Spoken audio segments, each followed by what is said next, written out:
저는 어제 이스라엘에서 왔습니다. 아주 긴 비행을 하고 왔기 때문에 아직 시차 적응이 덜 되었습니다. 주님께서 나귀의 입을 열어 말씀하게 하신 것처럼 저의 입도 열어주셔서 여러분에게 하나님의 뜻, 이스라엘 민족을 향한 하나님의 열망을 나누도록 하기를 원하십니다. 아멘. 하나님은 온 땅을 두루 살피시며 하나님의 마음을 따르는 사람을 찾고 계십니다. 하나님께서 세상을 창조하셨을 때 그분은 말씀으로 세상을 창조하셨습니다. 그러나 사람은 죄에 빠졌고 하나님으로부터 멀어지게 되었습니다. 제가 보기에는 하나님께서 아담과 하와를 에덴 동산에서 쫓아내셨을 때 사실은 그들을 다시 부르시려는 마음이셨다고 봅니다. 하나님은 그들을 다시 하나님의 임재 가운데로 돌아오게 하길 원하셨습니다. 그리고 그 생명나무이신 예수와 메시아 예수 그리스도 덕분에 가능해졌습니다. 하지만 예수님이 오시기 전까지 하나님을 찾는 사람은 많지 않았습니다. 정말로 하나님을 찾고자 했던 사람들은 인류 전체 중에서 극히 소수였고 남은 자들이었습니다. 노아는 그중 하나였고 우리 믿음의 조상 아브라함도 그중 하나였습니다. 아브라함은 노아의 아들 셈의 가문에서 나왔습니다. 그런데도 인간은 하나님의 뜻을 벗어나며 음란함과 죄 가운데 살았습니다. 하나님이 아브라함에게 나타나신 것은 아브라함이 그 창조주를 찾고 있었기 때문입니다. 그는 단순히 피조물을 바라본 것이 아니라 그것을 만드신 창조주를 찾았습니다. 유대 전승에 따르면 아브라함의 아버지는 우상을 파는 사람이었습니다. 하루는 아버지가 아브라함에게 말했습니다. 내가 다른 도시로 가는 동안 너는 이 우상들을 잘 지켜야 한다. 그들은 카심이라는 도시에서 살고 있었고 우상 판매는 그들의 사업이었으며 꽤 괜찮은 수입원이었습니다. 하지만 그때 아브라함은 아직 이름이 아브람이었습니다. 아브람은 우상들을 바라보며 그들에게 말을 걸었습니다. 나무로 된 우상, 인간이 만든 형상에게 말을 걸었지만 아무 대답이 없었습니다. 그래서 그는 밖으로 나가 해와 별들을 바라보았지만 그들 역시 대답하지 않았습니다. 그가 집에 돌아와 이렇게 말했습니다. 너희가 진짜 신이라면 스스로를 구해보아라. 그리고는 집에 불을 질렀습니다. 만약 그들이 신이라면 스스로를 지킬 수 있을 것이라고 생각했던 것입니다. 다음 날 아버지가 돌아왔을 때 집은 불타고 있었고 모든 우상은 재가 되어 있었습니다. 아버지가 묻습니다. 아브라함, 도대체 무슨 일이 일어난 거냐? 아브라함은 대답했습니다. 아버지, 제가 그들에게 말했어요. 당신들이 신이라면 스스로를 보호하시오. 그런데 아무것도 하지 못했어요. 이 이야기는 유대 전통 문헌에서 전해지는 것으로 아브라함이 창조주 하나님을 처음으로 찾은 사람임을 보여줍니다. 그리고 하나님은 그에게 자신을 나타내셨습니다. 왜냐하면 주님의 눈은 온 땅을 두루 감찰하시며 자기 마음에 합한 사람을 찾고 계시기 때문입니다. 스가랴 4장 10절에서도 하나님의 눈이 온 땅을 살핀다고 말합니다. 아브라함은 그러한 사람이었고 그는 하나님의 음성을 들었으며 하나님과 대화했고 하나님의 부르심에 응답해 내 자신을 떠나라는 명령을 들었습니다. 아브라함이 중요한 이유는 아브라함이 우리 믿음의 조상이기 때문입니다. 아브라함으로 인해 우리는 그의 아들들 이삭과 야곱을 얻게 되었고 이들이 이스라엘 민족의 조상이 되었습니다. 하나님은 아브라함에게 말씀하셨습니다.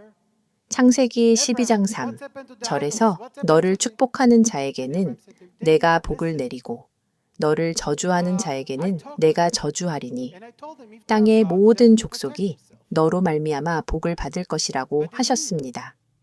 또한 창세기 32장 28절에서 야곱에게는 내 이름을 다시는 야곱이라 부르지 아니하고 이스라엘이라 부를 것이니 이는 네가 하나님과 사람들과 겨루어 이겼음이니라고 하셨습니다.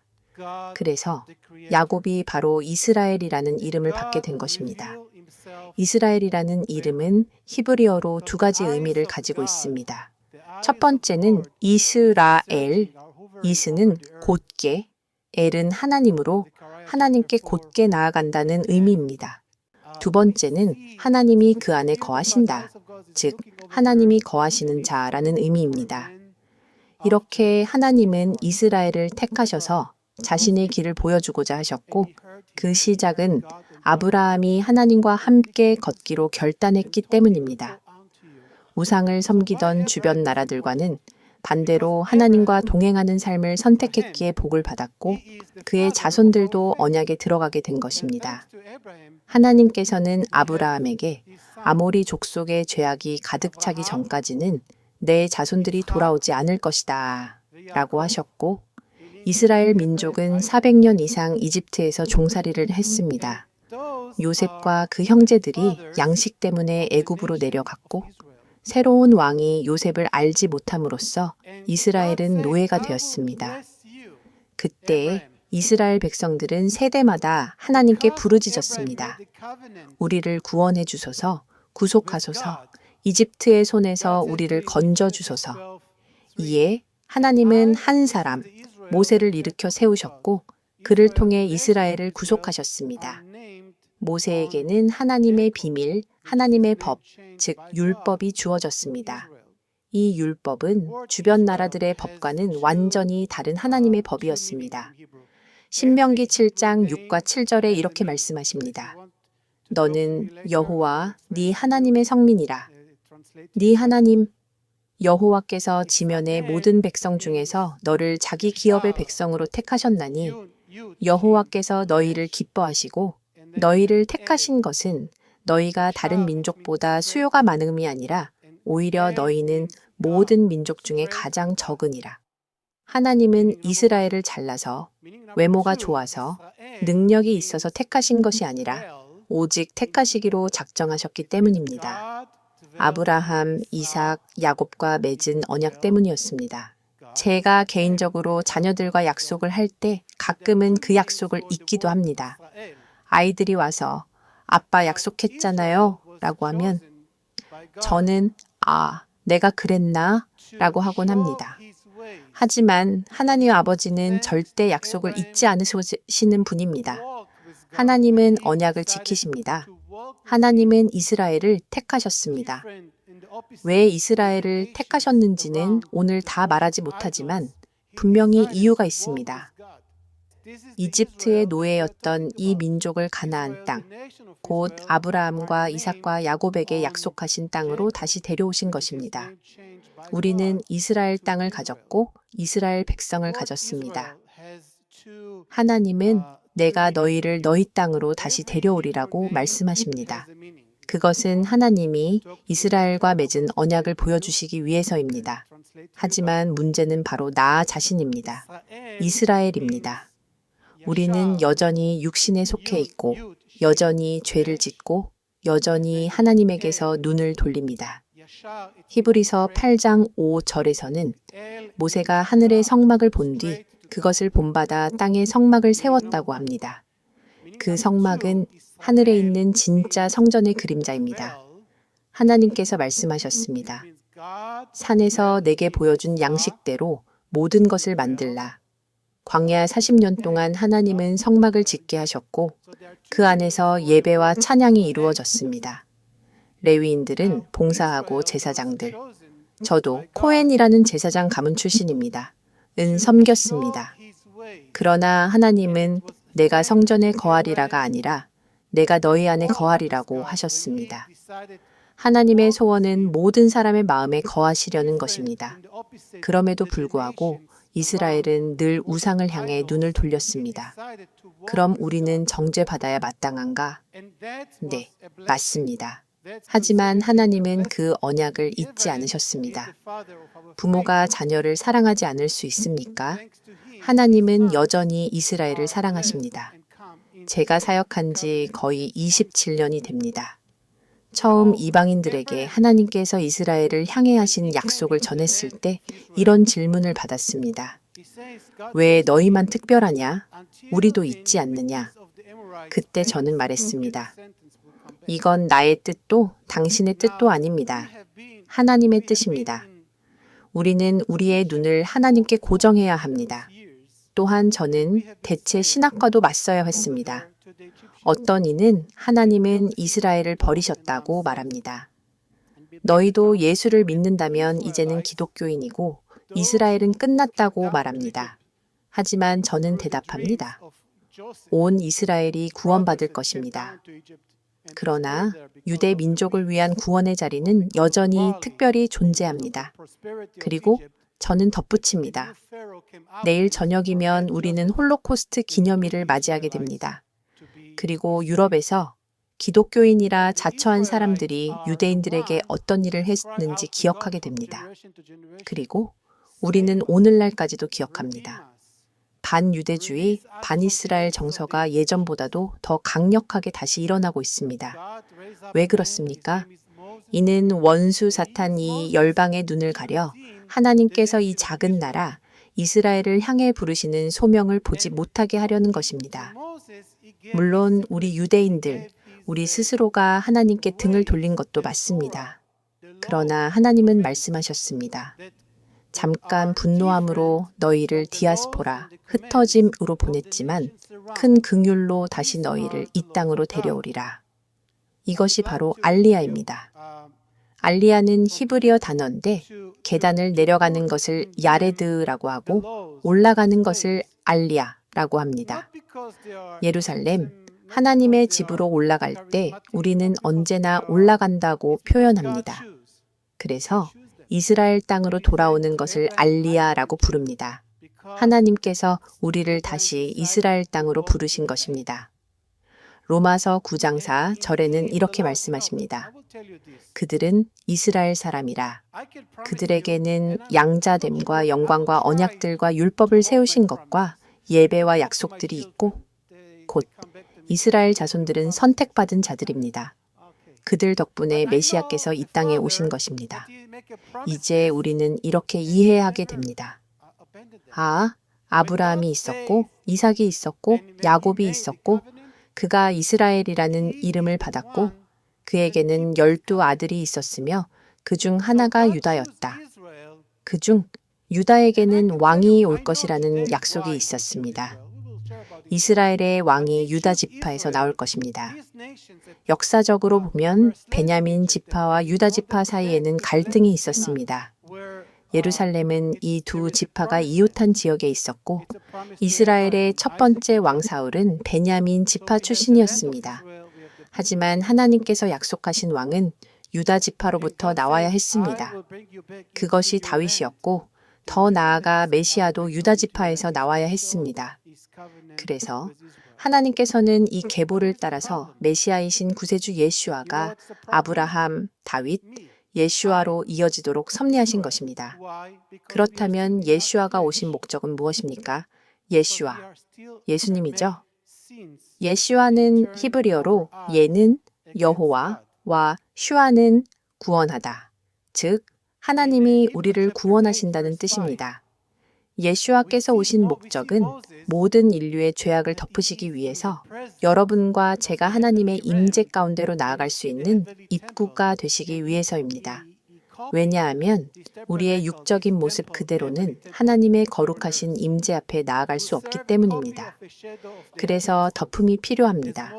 속죄의 피가 필요합니다. 율법, 토라 등 피와 언약, 다양한 제사 방식에 대해 말합니다. 하나님 앞에 나아가려면 희생이 필요합니다. 하지만 율법은 너무나도 높고 누구도 그것을 온전히 지킬 수 없었습니다.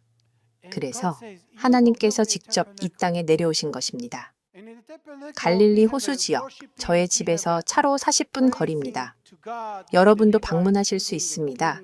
하나님은 우리 가운데 걸으시며 하나님의 나라를 가르쳐 주셨습니다. 그분이 우리에게 하나님의 나라를 나누어 주신 이유는 우리가 그분께로 나아갈 길을 가지게 하시기 위함입니다. 곧 화해를 위한 길이었습니다.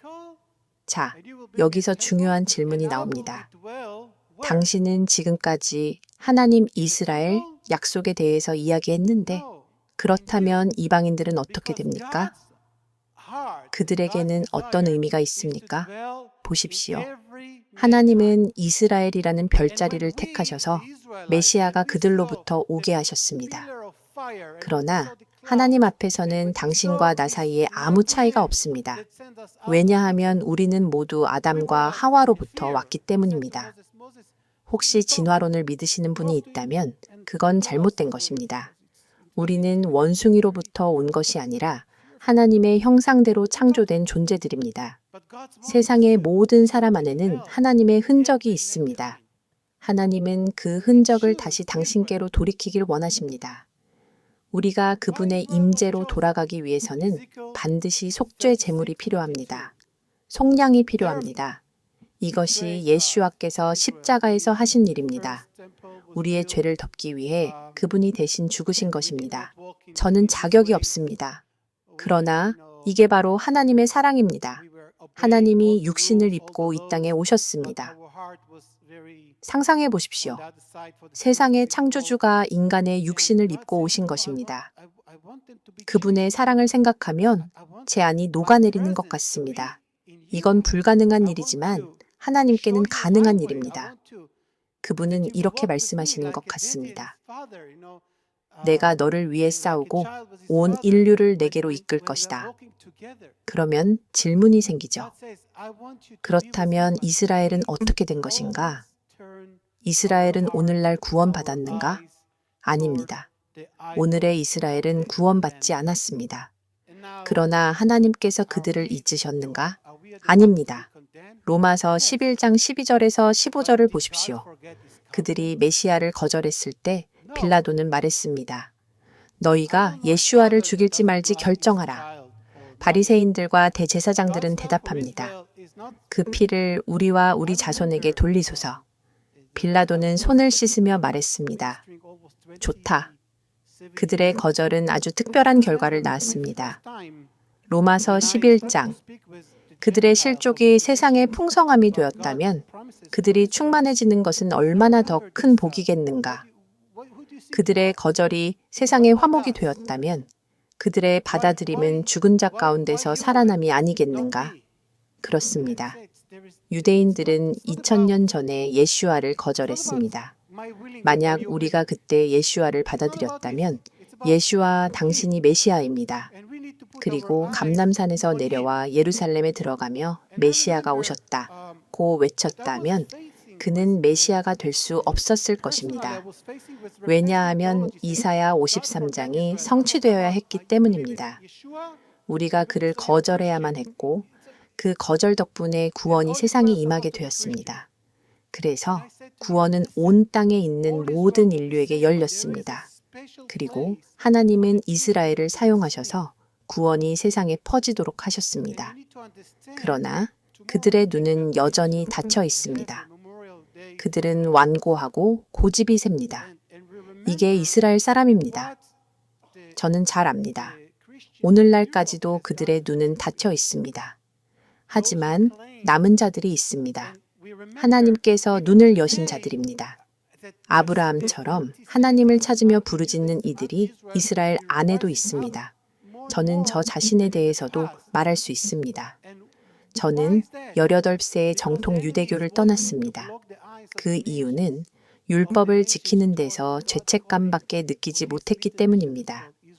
저는 하나님께 이렇게 말했습니다. 주님, 아브라함은 율법을 지키지 않았지만 주님과 대화하셨습니다. 저에게도 말씀해 주세요. 저에게도 당신의 길을 보여주세요.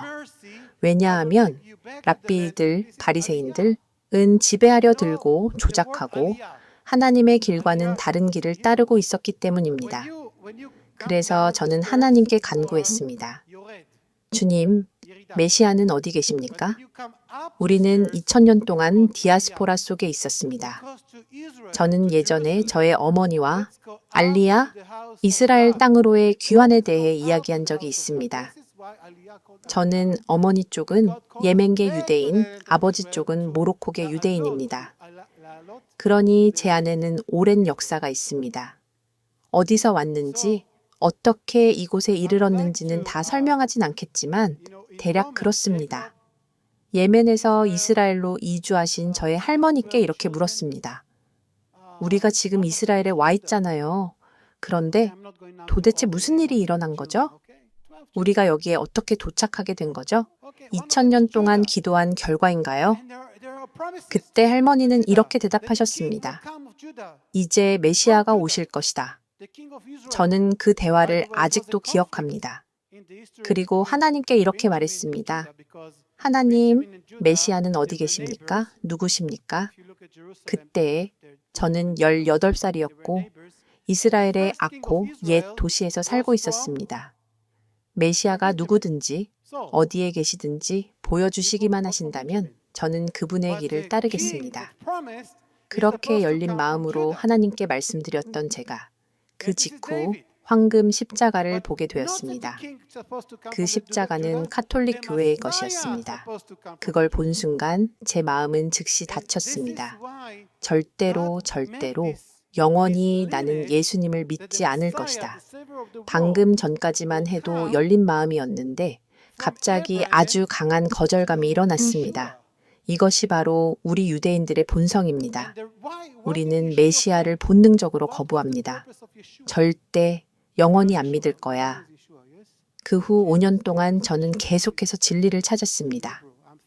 당시 저는 이스라엘 국세청 소속 세무 공무원으로 일하고 있었습니다. 어느 날 사무실로 돌아가는 길에 한 사람이 제게 책 한 권을 건넸습니다. 처음에는 싫어요, 원하지 않아요 라며 거절했는데 돌이켜 책을 다시 돌려주려 하자 그 사람은 이미 사라져 있었고 책은 제 손안에 있었습니다. 그 책은 바로 마태복음이었습니다. 저는 사무실로 돌아가 책을 펼쳤고 그곳에는 이런 말씀이 있었습니다. 만일 내 오른 눈이 너로 실족하게 하거든 빼어버리라. 내 지체 중 하나가 없어지고 온 몸이 지옥에 던지우지 않는 것이 유익하며 마태복음 5장 29절, 30절. 저는 놀랐습니다. 이거 내 랍비랑 말투가 비슷한데 아주 강하게 말하시네. 그리고 생각했습니다. 내 몸의 일부 때문에 내가 영생을 잃을 거라면 그건 원치 않아. 나는 주님과 영원히 함께하고 싶어요. 그때 저는 다시 놀라며 물었습니다. 이 말을 한 사람이 누구지? 예슈아? 이제 제 안에 혼란이 일어나기 시작했습니다. 이거 너무 좋은 말인데 이걸 예슈아가 했다고? 그럼 그는 랍비였네. 맞아. 예슈아는 랍비였지. 그의 제자들도 유대인이었고 전 세계 수많은 사람들이 그를 믿고 있습니다. 그 시점에 저는 대학생이었기 때문에 이렇게 결심했습니다. 그래, 신약 성경을 읽어보자. 하지만 이스라엘 사람, 유대인으로서 신약 성경을 본다는 것은 말 그대로 지옥에 떨어질 각오를 해야 하는 일입니다.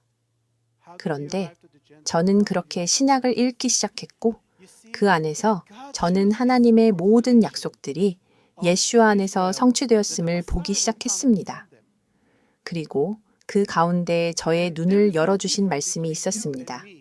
그것은 바로 예슈아께서 나귀를 타고 예루살렘에 들어오셨다는 말씀입니다.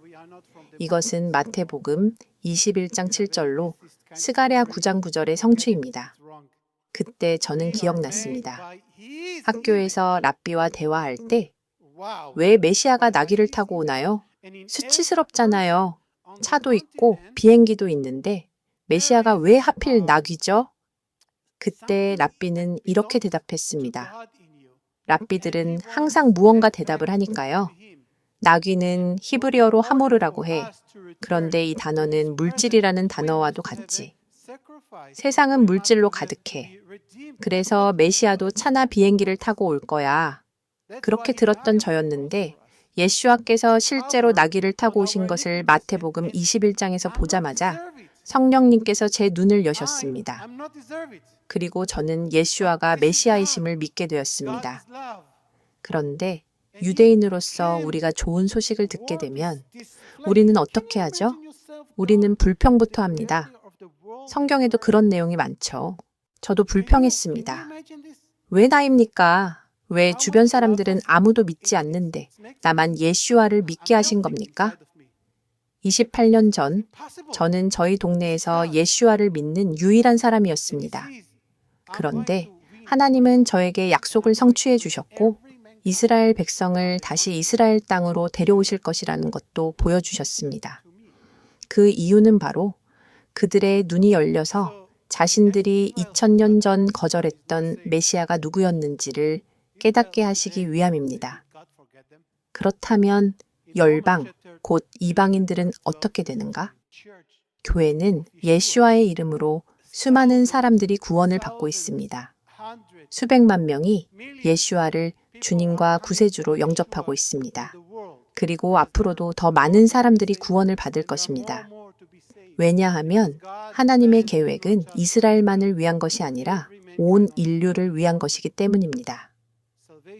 모든 대륙 위에 있는 모든 사람을 위한 구원, 그것이 하나님의 계획입니다. 그러나 하나님께서 이스라엘에게 하신 약속을 잊지 마십시오. 또한 이스라엘을 우상화하지 마십시오. 매우 중요한 부분입니다. 하나님만을 경배하십시오. 그러면 하나님께서 당신에게 이스라엘을 어떻게 섬기고 사랑해야 할지 보여주실 것입니다. 이스라엘이 되려고 하지 마십시오. 당신은 이미 하나님의 약속 안에 있고 구원받은 자입니다. 그것이 가장 중요한 일입니다. 그러나 꼭 기억해야 할 것은 우리는 지금 메시아께서 다시 오시기 직전의 시대에 살고 있다는 것입니다. 예슈아는 과거에만 계셨던 분이 아닙니다. 현재에도 살아계시고 미래에도 오실 분이십니다. 그리고 그분은 다시 오실 것입니다. 그때에 로마서 11장 26절에 온 이스라엘이 구원을 받으리라 는 말씀이 이루어질 것입니다. 아멘. 감사합니다.